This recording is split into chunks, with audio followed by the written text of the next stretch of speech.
We'll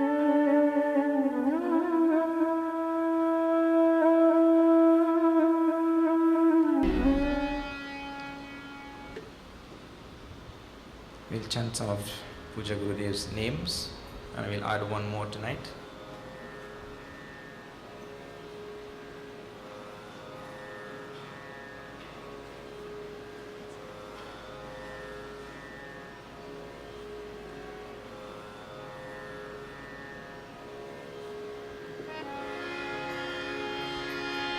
Om Dhiraya Namaha.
Nirvikalpa means without vikalpa. See, the nir is coming in so many places.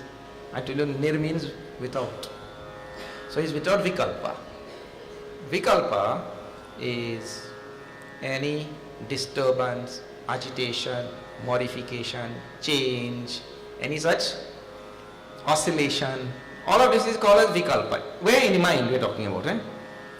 So, like for example, you see, sometimes you see some, well, here in Trinidad, this part of the world you don't see, but if you travel to some other parts of the world, you'll see that some body of water, it will be so clear, that means it's so still that the reflection of anything on the surface, like trees and all that, you see a perfect reflection on the bottom. Because the water is so still. And in our part, we don't see such still water, very rare thing. So still. And so reflection of anything is perfect reflection. So that water will be said to be without vikalpa, no oscillation, no agitation, no modification, no change. So if the mind is come like that, that mind is said, that person is said to be nirvikalpa. With no vikalpa, no modification, change, agitation, no shaking, no such thing. So nirvikalpa, without vikalpa. So Gurudev says nirvikalpa. Now our mind, so right now I talk, you must miss half of what I say. You must miss half of what I say because of vikalpa. In the mind? Going everywhere. Modification, agitation, change, oscillations, up, down, this, that. Mind running here and there. Not paying attention, sometimes paying attention. Sometimes you catch half the statement. Half of statement from this topic and half statement from another topic, and you join the two. When you come up with something new, you come up with your own lecture. Something I didn't say.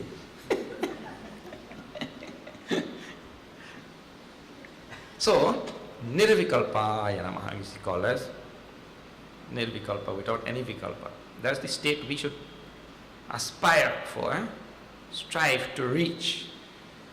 Okay, all right. So we have reached now chapter 9. For those of you who don't know what is happening here,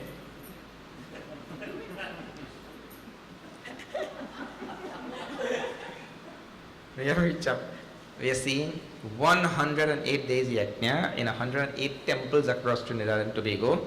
This is number 55. Correct? The Radha Krishna Mandir here in Mohius Road. I'm very delighted to be here. I passed by here several times, seen this temple, few times, and seen this temple. It's good to be here.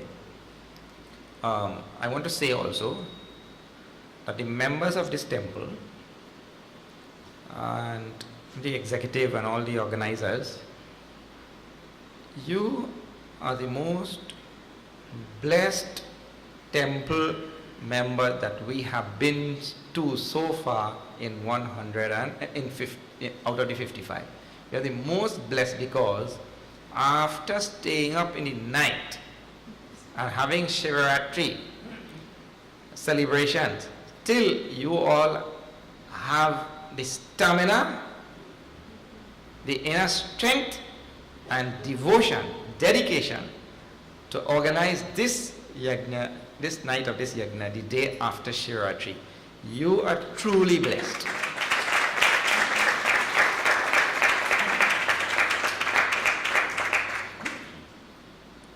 You know, the world has many wonderful things like this.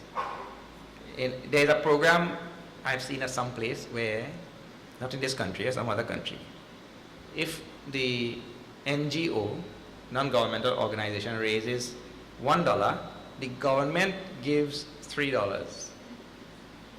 The government matches that 3 times. Not matches 3 times, you can't say. Triples that. Matches means same. The government triples that. If you raise $1, the government gives 3. For the blessings, for the people who have organized this yagna here today, because of last night being Shivaratri, today your blessings have become tenfold. More than if you had organized on a regular, 10 times more the blessings are than if you had organized on a regular day. So hearty congratulations and commendations to all the members of this temple. You're truly blessed. Okay. So now we have reached, in this yajna, 108 nights we are seeing Bhagavad Gita, and we have reached chapter 9. So now you know what is going on. All those who are joining for the first time. Now you know what is happening here. And we'll chant now verse number 4, where we are supposed to start tonight. Verse number 4 of the 9th chapter. I told you the whole chapter's message is given in 2 verses only.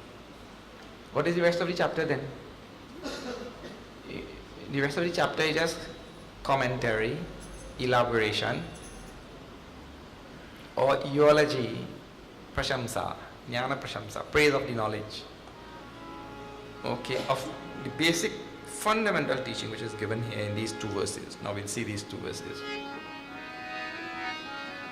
Shri Krishna Sharanam Mama, Shri Krishna Sharanam Mama, Shri Krishna Sharanam Mama, Shri Krishna Sharanam Mama, Shri Krishna Sharanam Mama, Shri Krishna Sharanam Mama, Shri Krishna Sharanam Mama,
Bihari Lal ki jai.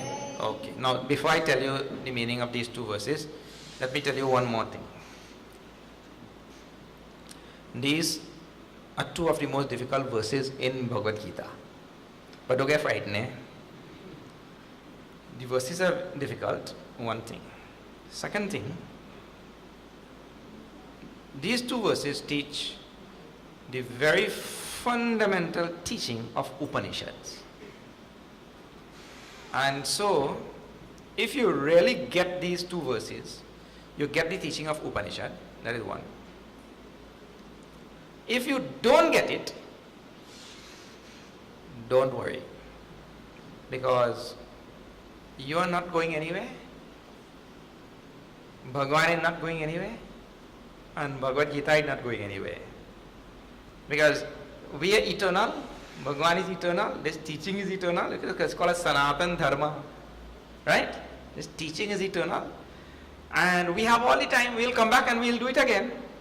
The best thing though is to try to understand it now, try to understand these two verses now, and keep on trying, just don't stop.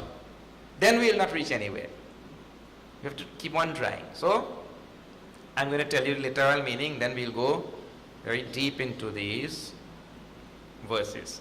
Bhagwan Bhashakar Shankaracharya, he has given very nice commentary on this.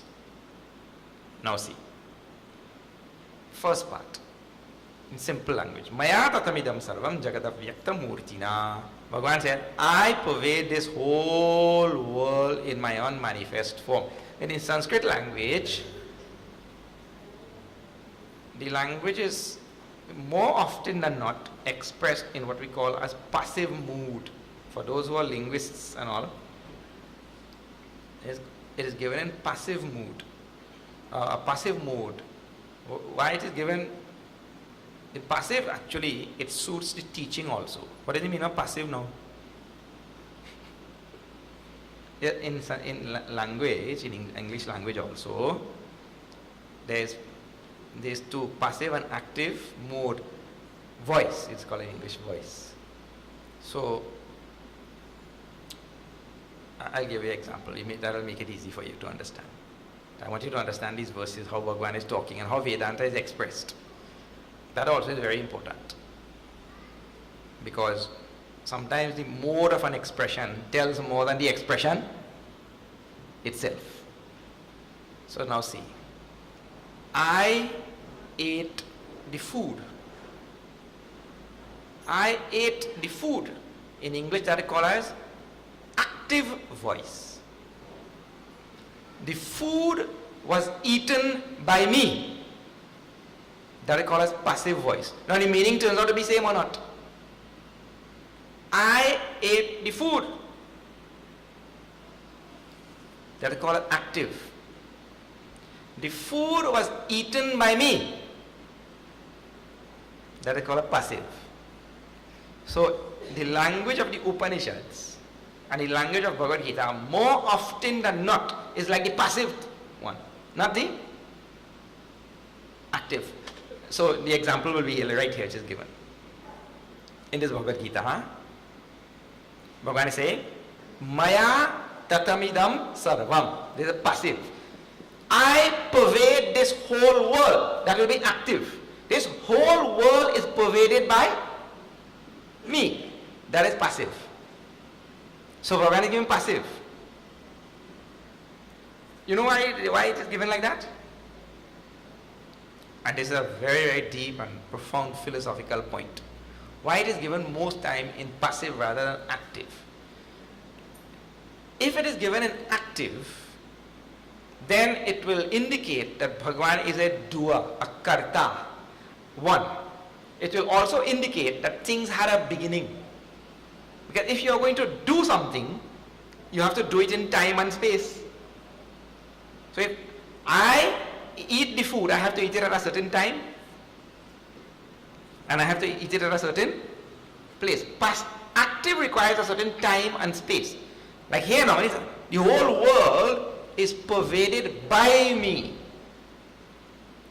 You see, if I say, I pervade the whole world, then you will ask, so when did you start pervading the whole world? There have to be some time. when you started pervading the whole world. If you say the whole world is pervaded by me, that is devoid of time actually. So the language of the Upanishads and Gita is a passive language. And I told you the other important point is, Bhagavan is not a doer. If you say, I eat the food, that means like I am a doer. Or I pervade the whole world, that means I started at some time to do an action which I was not doing before. But if the world is pervaded by me, means I have always been there and the world has always been there. And I have been pervading the world forever. Forever in the past. If you give it philosophical thought, you will realize that it removes the time concept and also removes doership when we use passive. This will come up again and I will indicate it to you again, but you have to give it some thought. Okay, that much now. So Bhagavan says, this whole world, maya tatamidam sarvam, the whole world is pervaded by me. But how? Jagat avyakta murtina. Jagat avyakta murtina. Avyakta murtina is the phrase. Is pervaded by me in an unmanifest form. Now what is the meaning of unmanifest? I told you in the past. Here also, I'll tell you again. You have to remember all of these words because they are technical words in Sanskrit, in Vedanta and Upanishads. In an unmanifest form means the eyes and the ears and all the senses and the mind all cannot perceive that reality. That is the meaning of unmanifest. Unmanifest to the senses and the mind. If it is manifest, that means the senses can see it. If it is unmanifest, it means it is there but cannot be perceived. You get that distinction? Something that is there but cannot be perceived. That is called as unmanifest. So Bhagavan is there in the entire universe. The whole universe is pervaded by Bhagavan in the unmanifest form, means we cannot see him. Right? And please do not think that testimony to the existence of something is because it can be perceived. That is the greatest fallacy that human beings find themselves in. What? Only it exists only if I can see it or if I can perceive it. That is not any test of existence. Like right now, you could see the sun. Go outside and see. It's 7:30 in the night. You will not see the sun. One man said, everybody going to the moon. Everybody going to the moon and going here and there. I will go to the sun. The other man said, you're stupid or what? You go to the sun, man, you will be burnt to ashes. That other fellow said, no, I will go in the night.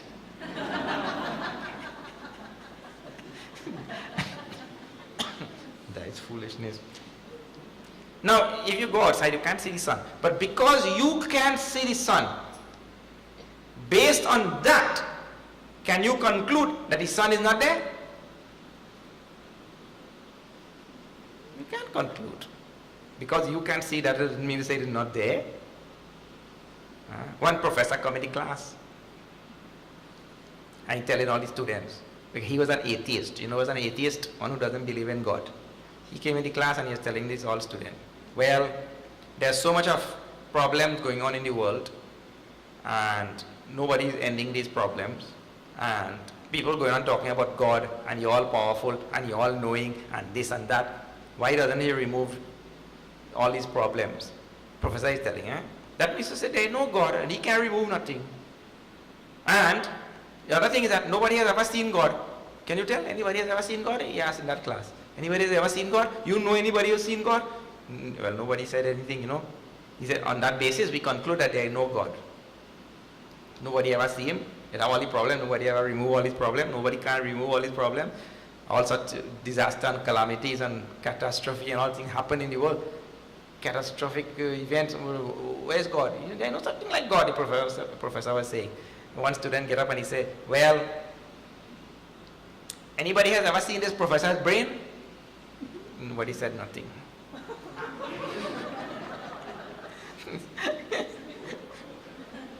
He asked the professor, have you seen your brain? The professor said no. He said, well, then we can very, very clearly conclude the professor has no brain. See now what? Because you have not seen something or cannot see something, there is no basis to conclude that the thing doesn't exist. Bhagavan says, I exist in this world in an unmanifest, avyakta murtina. Avyakta murti means unmanifest form. So I'm there, but you cannot see me. That is first line, right? I pervade the whole world in this form. Like for example, science tells all of us, right? That this world is made up of atoms, and the atom is made up of electrons, protons, neutrons, this, that, right? Have you ever seen any? I have never seen. I know one fellow on TV used to be called Atom Ant. He was an ant. Atom Ant, a cartoon. Right? But that's the only atom I ever see. I never see any real atom, you know. So, the science tells that the world is made up of this, but we have never seen any of those things. So we can be concluded they are not there. No. The whole world is made up of, and we are saying that those things which science tells, you know, those smaller things like electrons, protons, neutrons, quarks and neutrinos and strings and all they are telling, right? Those things are also made up of Bhagwan. Bhagwan in this sense is called as existence. Existence is the building block of the universe. Existence is the most subtle thing in the universe. Existence is called as Sat in Sanskrit. Sat. Sat. So, smaller than the scientists' particles, more subtle than that, more fine than that is existence. You know, when they go down to all of these particles, then they go to say, eventually it's made up of energy. So it's all energy in motion. We say the energy also is made up of Sat, existence. Okay. So in that form of existence, Bhagwan pervades the whole world. That form is called as avyakta, unmanifest, because you really cannot see existence. You see? You can see something existing, but you cannot see existence. You see? So he said, I pervade the whole world. The whole world is pervaded by me. Let me use the exact language which is there. The whole world is pervaded by me. Now we see the next line. The next two lines, they're the most wonderful. See Bhagavan. Matsthani sarvabhutani. All beings, Matsthani means Maisthani. All beings exist in me.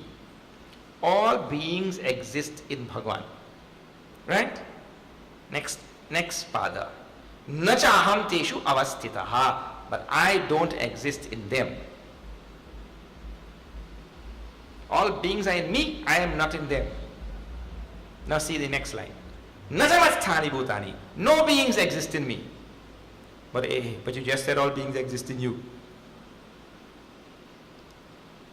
I'm telling you literal meaning. See. We go back over those three padas again. First pada. Matsthani sarvabhutani. All beings exist in me. Next pada. But I am not in them. Next pada. Nachamasthani bhutani. No beings exist in me. That is direct contradiction to what you just said. Then, after contradicting yourself, listen to Bhagavan now. Pashyame yogam aishwaram. See my greatness.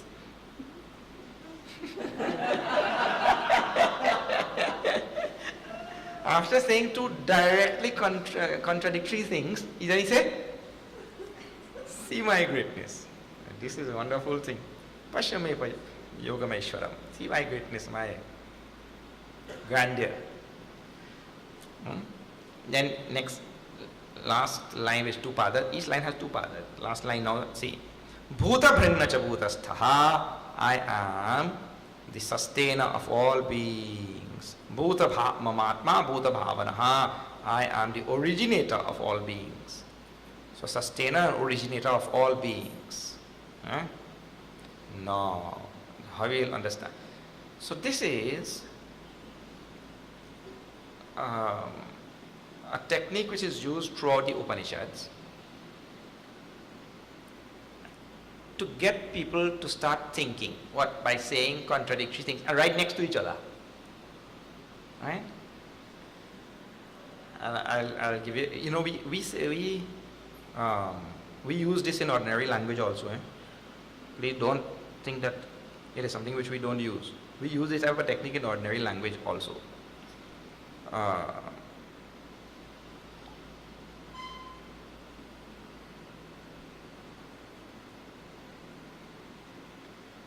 I'll give you an example, see.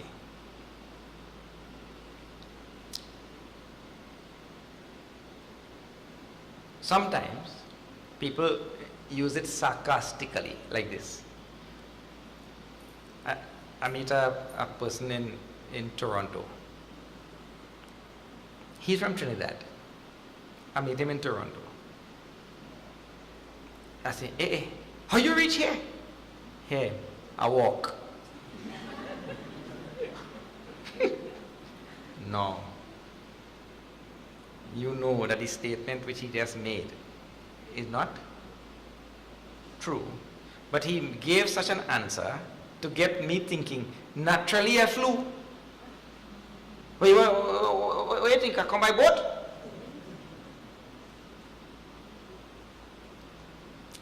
So, you're saying like this or not? You see somebody with a Tobago. They have vegetables inside. They now coming from the market. What? Where you get all my vegetable? I steal it. Now you know the person didn't steal it. Means by saying the statement, they get you to start thinking maybe it's a foolish question you ask, or maybe you should not have asked this question, you should have asked something else or something. But we use such kind of, which is, like for example, it will be totally contradictory. I know that you don't steal, but you said you stole it. So there are many types of statements and techniques and ways things are said and all of that sort of thing.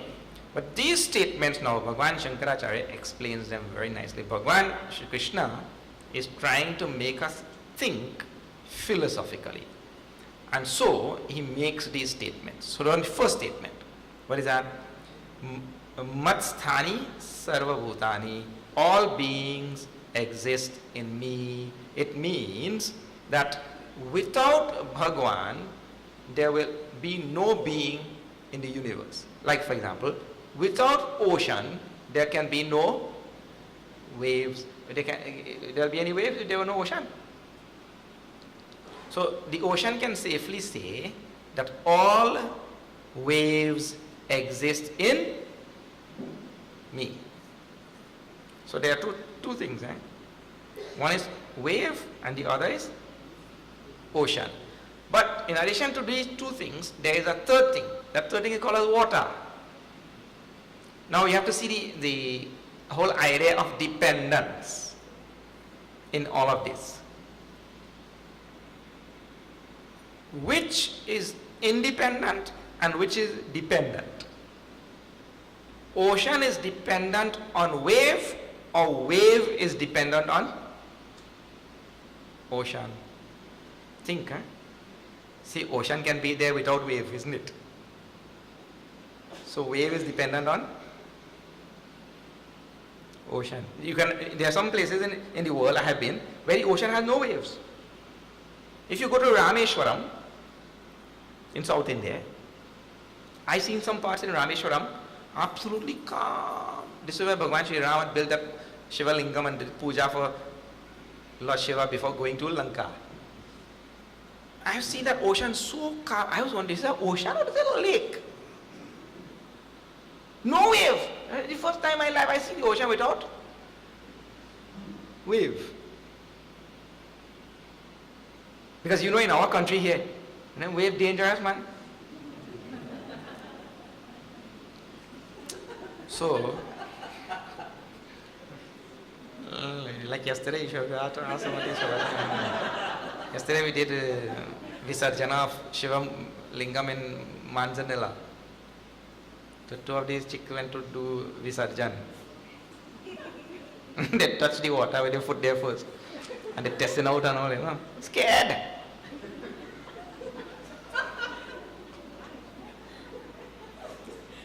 And they're going to submerge Shiva with a lot of death.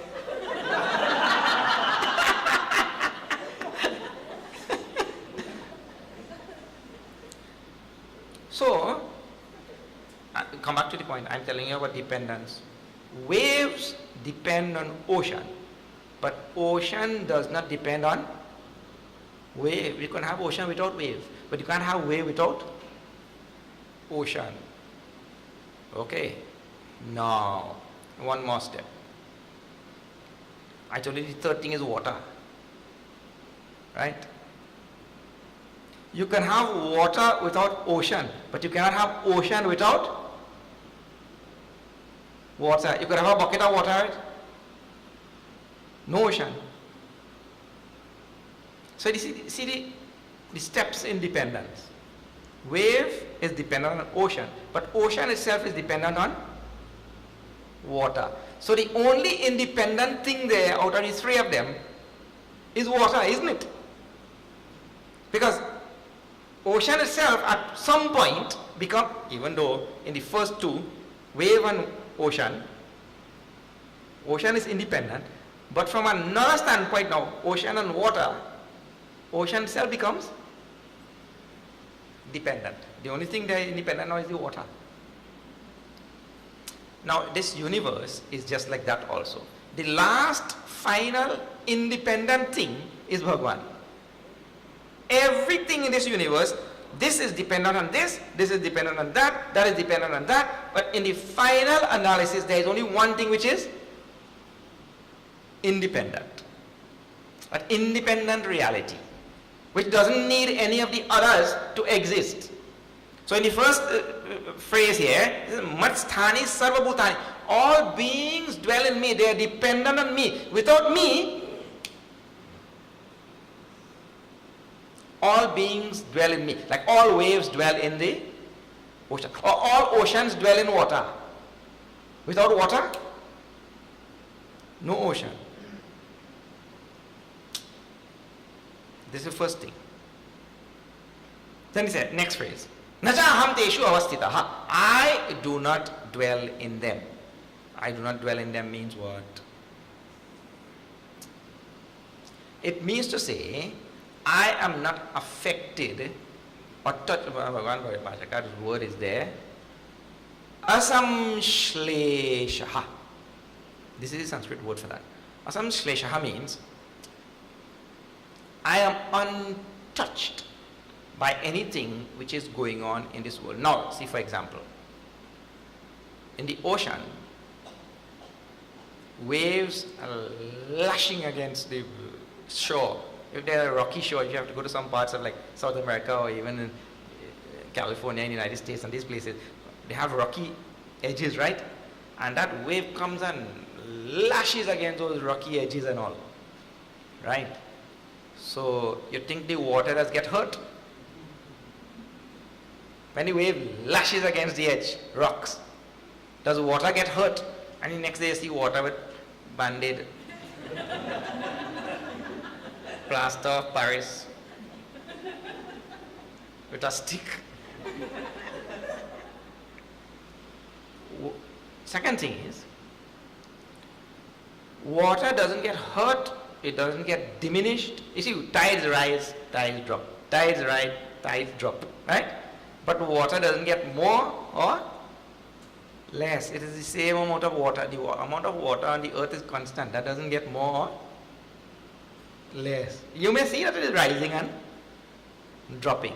So there is no diminishing of the water or anything. In other words, no matter what is going on in the ocean, there is no diminishing. In the very same way, no matter what is happening in this universe, there is no affecting Bhagwan. Bhagwan doesn't get affected, get hurt, or get some disease or any such thing. Nor does he increase or decrease. Because of obvious reasons also, because infinite thing cannot increase or decrease, right? But infinite thing also is not hurt in any way, not affected in any way, doesn't diminish in any way, or is not like we say, we get terribly affected. Not affected in any way whatsoever. That means to say, even though you see a world process transpiring, the world process doesn't touch Bhagwan in any way. Like on the screen in the movie theater, you see such a bloody war going on. Ram, Ravan, Yuddha on that screen, right? The screen is a substratum on which the whole thing is happening. But when the whole movie is over and you look at the screen, do you see any blood stains there? That screen is totally unaffected by what is transpiring on the screen. Without the screen, nothing will, you can't see any movie without screen. Without screen, no movie. But even though the screen is a substratum of the movie, sustaining the whole movie, the screen is not affected in any way. These are the examples you have to think when Bhagavan is saying this. Now, one more reason why no beings exist in Bhagavan.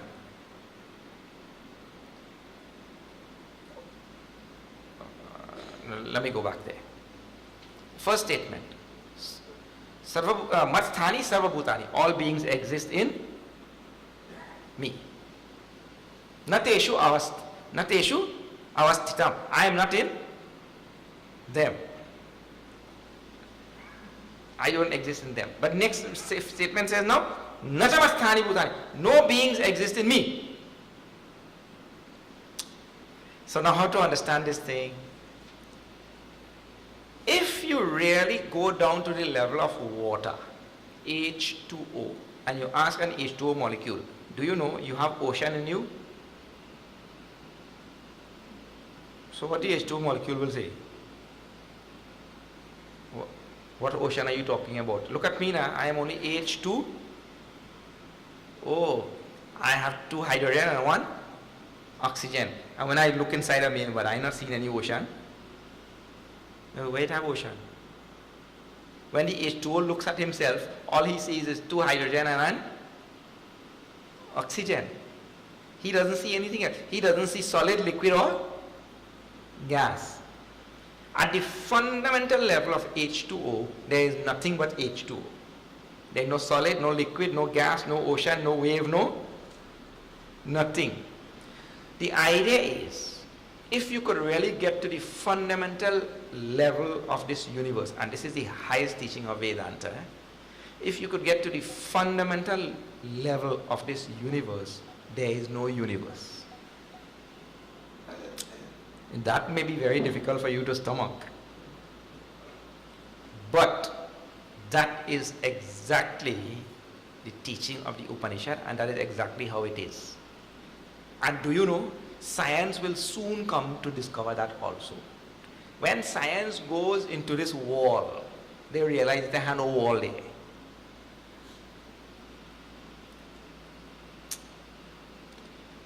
This wall is 99.99999% space. So when science goes into this wall, they realize that it has no wall. The idea is, I'll give you a simple experiment. When you look at this object from here, right? What do you see? A book. A book. Even here at this ordinary level, I'm going to show you how the closer you get to things, the more things disappear. Here, from here, you can see a book very clearly, right? And you start bringing now.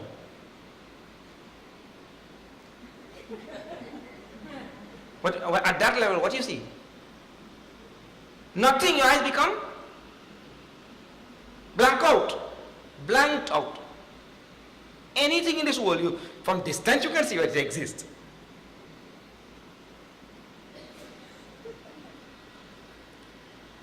You don't know, you will not know then what actually the object is. If you bring it right up, you will not know what the object is. You cease to see. You see, all of these things you should have been doing in your childhood, you know, I had to tell you to do it now.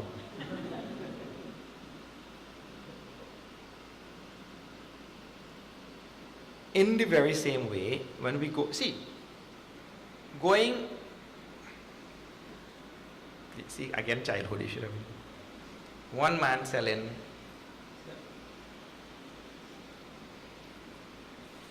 $5 fan and $10 fan. So a man come and he buy a $10 fan. He buy a $5 fan. And he go and he fan 2 times. And the fan break. So he come back by the vendor. What kind of fan you sell, Mary? The vendor said, what kind of fan you buy? How much you paid? He said, $5. He said, so what wrong? Well, I only fan 2 times and it break. So that is your problem. You should have buy the $10 fan. You buy the $5 fan. He says, so a $5 fan only lasts 2 fans?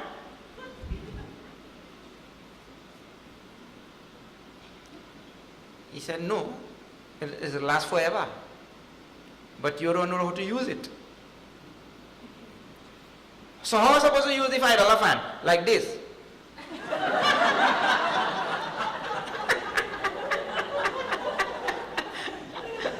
If you use it like this, only 2 times in it, it breaks. It had people in the old world, one man scratchy elbow like this, watch, eh?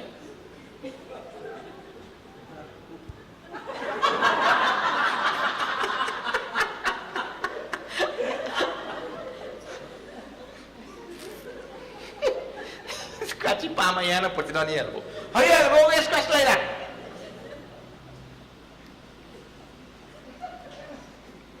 Why I'm telling you all of these things, people see that there are different ways to do the same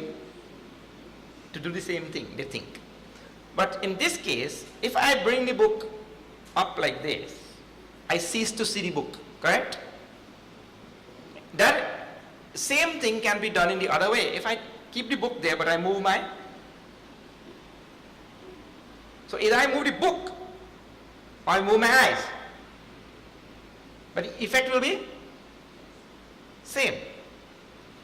In the very same way, if I start going closer to anything in this world, this is a general law now of both modern physics and Vedanta. And modern physics will someday end purely in Vedanta. They are coming very close right now.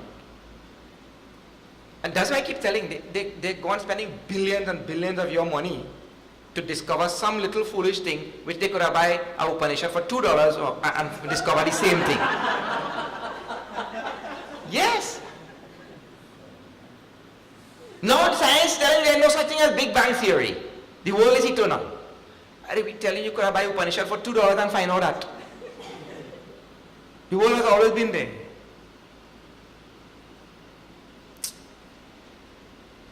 No Big Bang for the world to start and all that. How much billion they spent to find out that there was no Big Bang.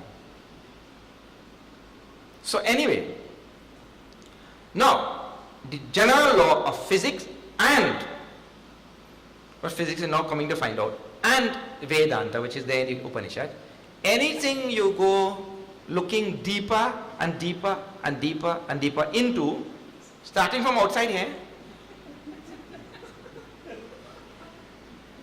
the thing disappears. That is the law. So if you start looking deeper into this world will disappear. When you come to the fundamental reality, which is pure existence, Satchitananda, when we reach to that reality, we will realize there is no world. Therefore Bhagavan is saying, Nachamasthani bhutani. There are no beings in me. From at this level, all the beings exist in Bhagavan only. But when you go to the deepest level, when you keep looking deeper and deeper and deeper, and you go to the deepest level, there is no universe. If you cannot grasp this thing, don't worry. Keep studying it, keep reflecting on it, keep doing vichar. It's called a vichar. Reflection, contemplation. Keep doing it. Do it this lifetime. Continue, will continue. Bhagavan says in the 6th chapter, we saw that all those who missed, please see 6th chapter. That thing doesn't go to waste. You will continue in the next life. Don't worry about it at all. But the longer you delay it, the more sorrow you will have in this world. Better you speed it up. But keep reflecting on this. As we look deeper into anything in this universe, that thing disappears, and that is true for this reality. We look at this universe, we go deeper and deeper, we end up in Bhagavan only. And he's in Bhagavan, just now he said, Avyakta. cannot perceive, cannot be perceived. Right? We'll end up there and there will be no universe. Universe disappears. Therefore, it's a Pashyame Yogameshwara. For a being that cannot be perceived, how he manifests as this whole perceivable universe. When he says, see my greatness, in the last part of which we saw that, when he says, see my greatness, Pashyame Yogam, see my great power. For a being that is not perceivable, how for him to manifest as this perceivable universe? That is the mystery of God. The inherent power of God. What a tremendous power he has. That power we call it Maya.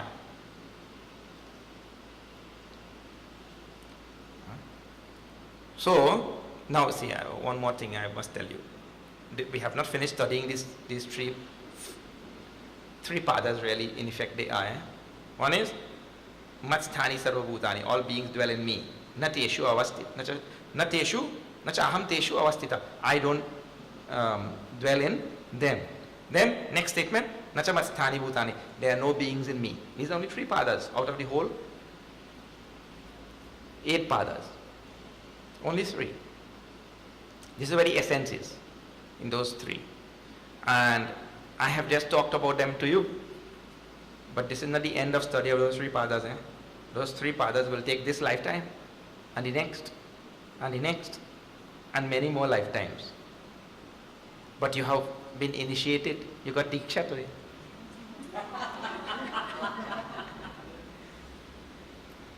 So you have to go on studying. The words of Bhagavan cannot be so flimsy. Bhagavan's word cannot be so flimsy that you understand it and catch it like that, and you think you are the master of that all suddenly and all. Right? You have to really dwell on that thing. Dwell on it. Dwell on it. Come back again. So, Nachamasthani Bhutani, Pashyame Yogameshwara. See my greatness. I'll give you a simple example, for example. See here. Now, see if you could catch this one more point. See, it's the first phrase. Bhagavan says, Nachamasthani sarva bhutani, all beings dwell in me, but I am not in them. Bhagavan Bhashyakar says, when he explained that, I am not in them, meaning, I am not in them, I am them.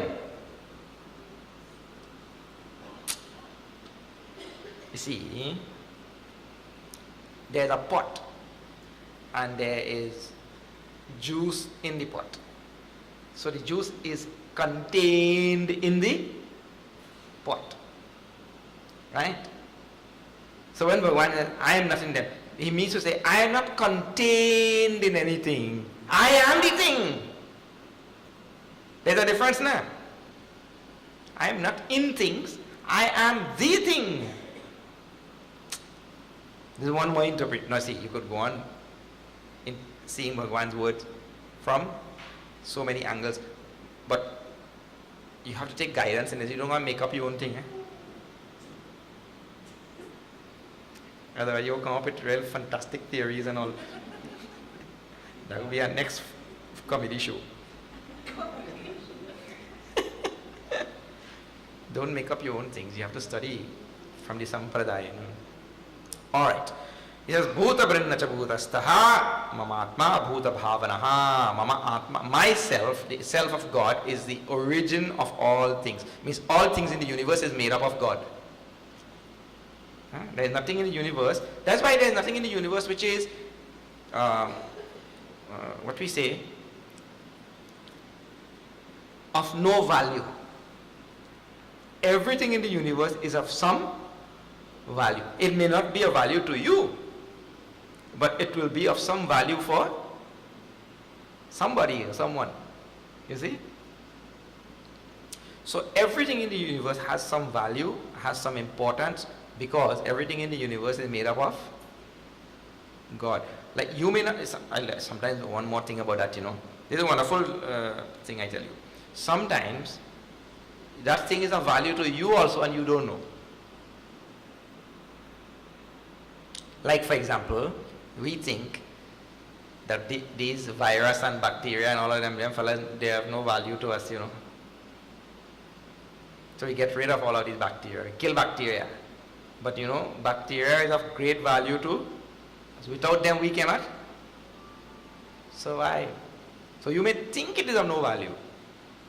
So everything in this universe has importance, has a place, has value like that. Because everything is made up of God. Bhuta bhavana. He is the very substance from which all things are made up. Living and characharam. In the same Gita it is. Chara and achara means living and dead. Both. And bhuta bhrinna, the sustainer of all things. Mamatma, all things made from his. No. Sometimes Bhagavan himself gives an example. Sometimes the teacher has to supply an example. Sometimes the Shastras themselves give the example. You don't have to supply an example.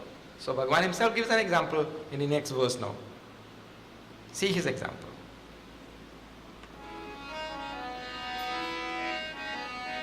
Shri Krishna Sharanam Mama, Shri Krishna Sharanam Mama, Shri Krishna Sharanam Mama,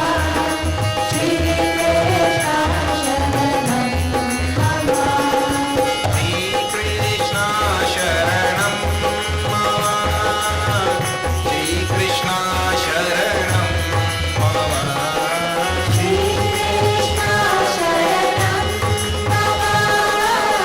Shri Krishna Sharanam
Bole Vrindavan Bihari Lal Ki Jai. I told you that in those two verses which we saw first, the teaching of this chapter is over and the teaching of Vedanta is over actually. What is there is called commentary, additional remarks and this and that. The teaching itself fundamentally is over. So here he gives now an example. Yatha kashastito nityam vayu sarvatra gomahan tatha sarvani bhutani vasthani iti upadharaya. It is to be understood like this, just like the air which is there in the space is all pervasive space, and the air which is there in the very same way, I am the all pervasive God and all things dwell in me. The air dwells in the space now. So I am the all pervasive Lord and all things dwell in me. This is the example. But what is to be taken from all of that is this very important point. What is that? The air in no way can contaminate the space or affect the space. The air cannot cause any problem for the space. The air comes and goes. Wind comes and goes now. But space always, you see, for example, when you take achar and you put in an achar bottle, right? You put inside the bottle and then you eat out all the achar. It is a good dedicated trini, so you eat all the achar in 1 week. You eat out all the achar, alright? And then you wash the bottle, and when you smell it, what is the smell? Achar! No matter how much you wash the bottle, isn't it? Correct or not? And if it's Indian achar from India, especially Guju achar, oh wow, next lifetime that thing still smell in that time. Because the spices are more. Here people only know achar masala. There they will put about 15 different spices in there, including hing. You could ever remove hing smell? Man, you will be removed, but the hing will.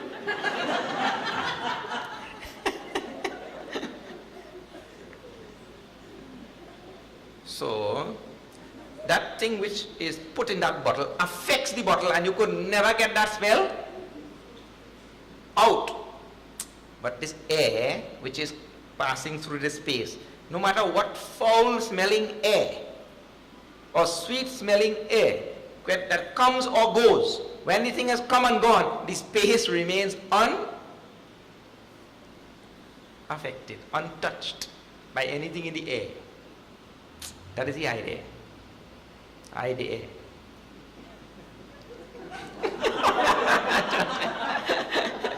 I feel after this walk, some of them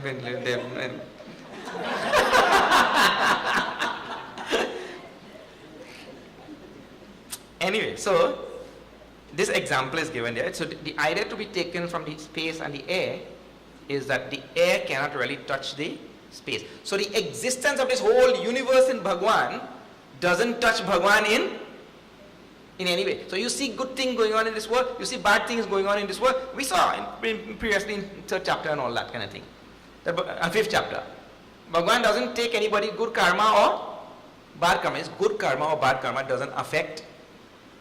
That suggests something which is good. See, a very beautiful looking wave or an ugly looking, terrible looking wave really doesn't do anything to the ocean or to the water. Ocean or water is always same. Whatever is going on within the ocean doesn't do anything to water. Water remains same. Whatever is going on in this universe, the whole cosmic process, nothing affects Bhagwan in any way. He remains exactly the same, untouched, unaffected. I told you the word for that in Sanskrit is Ashleshaha. Ashleshaha. It's untouched. Asamshleshaha Bhagavan actually tells. Anyway, so here now, the example which is given there is this air does not touch the space in any way. Sarvabhutani kaunteya prakritim yanti mamikam kalpakshay punasthani kalpadav visrajamyaham. All, now, he just explained the cosmic process a little bit in this verse. What is the cosmic process? There is something called as pralay, where there is a dissolution of the whole universe, and there is something called as, here it's called, Bhagavan is calling as a kalpadav, the beginning of the kalpa and the end of the kalpa. Kalpakshaye and kalpadav. Usually we call as srishti and laya. in Hindi.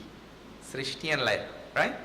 Here in Sanskrit language is calling it Kalpakshaya and Kalpadi. This is Kalpadau is the decline form. So now, what it means, that the universe comes into manifestation, it follows this cosmic process. It comes into manifestation, stays for a while, and then goes into unmanifested. And all things in this universe follow the same law. Everything. Right now we are manifest. Before some years, right, we were not manifest.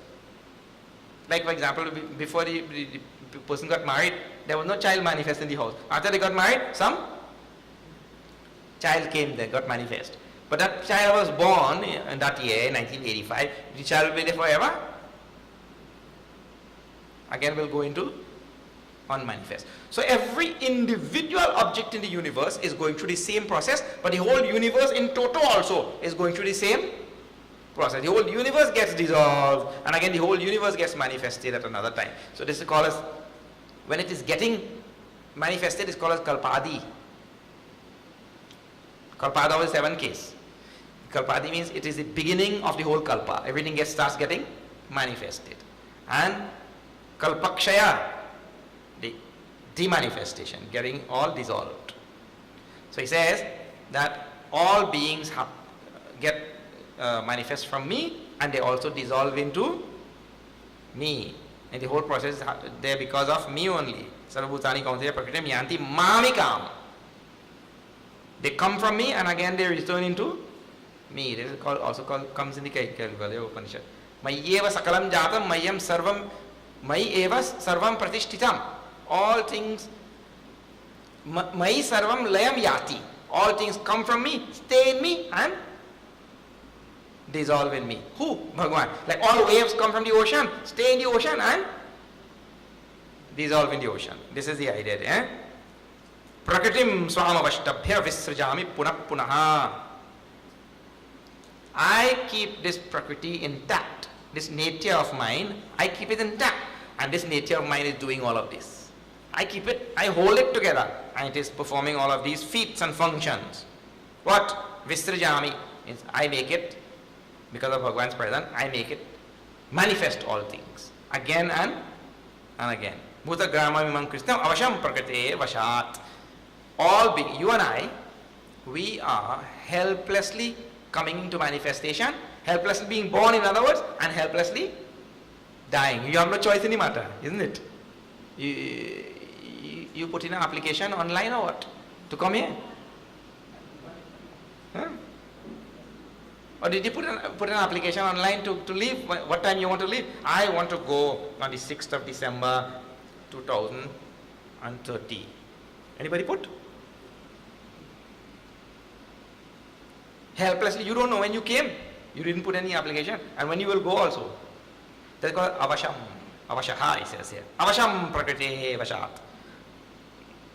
Prakriti vashat means by prakriti, we are all coming and going. We are under the control of prakriti. This is the difference between Jiva and Ishvara. Jiva and Ishvara. Ishvara is the one who is, he says here, Swamavashtabhya. I have prakriti under control. But all of us are under the control of prakriti. Nature. Prakriti means nature. Bhagavan has prakriti under control. But all jivas like us, we are under the control of prakriti. We don't know what will happen at what time in our life, isn't it? Some people is 75 years and they still have black hair. Some people by 40, all hair grey. Right? Some people by 40, no hair. What to talk about? What to talk about black and grey? No hair at all.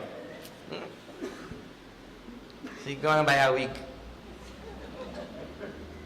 One man dyeing hair and one man buying hair.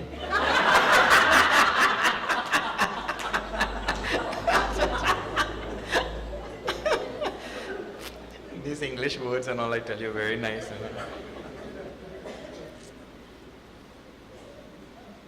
One 20-year-old woman married a 100-year-old man. 20-year-old woman married a 100-year-old man. So all she friend them say, but where is that? Where is that? I mean, what happened there? What do you expect to be the outcome of this thing? She said, I haven't thought about outcome, I thought about income.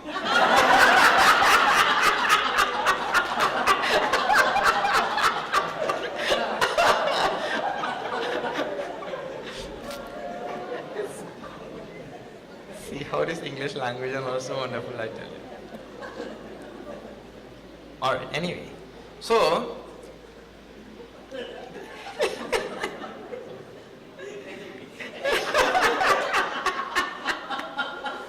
yes, anyway, then after this, so Bhagavan is talking about the whole universe being under the control of Prakriti, but he is the one who is the controller of Prakriti.